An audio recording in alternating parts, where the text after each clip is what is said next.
How accessible will Georgia's elections be to voters next year? To some, surprisingly accessible, according to a report produced by a think tank funded by Facebook founder Mark Zuckerberg. Doug Richards looks at how Georgia compares to other states in that report. This is a study from a nonpartisan group that has been critical of former President Trump's claims of election fraud and studied election access in all 50 states. It not only looks at ballot box access on Election Day, but also early in-person voting, as well as absentee voting. The Center for Election Innovation and Accessibility found that, unlike Georgia, these 7 states allow no early voting whatsoever. And it found that, unlike Georgia, these 8 states require voters to provide an excuse to get an absentee ballot.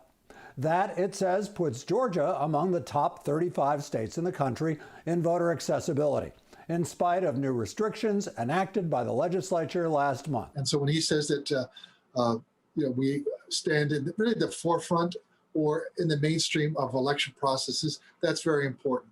There's been so much misinformation and disinformation about Senate Bill 202. I'm glad that voices of reason are speaking into that.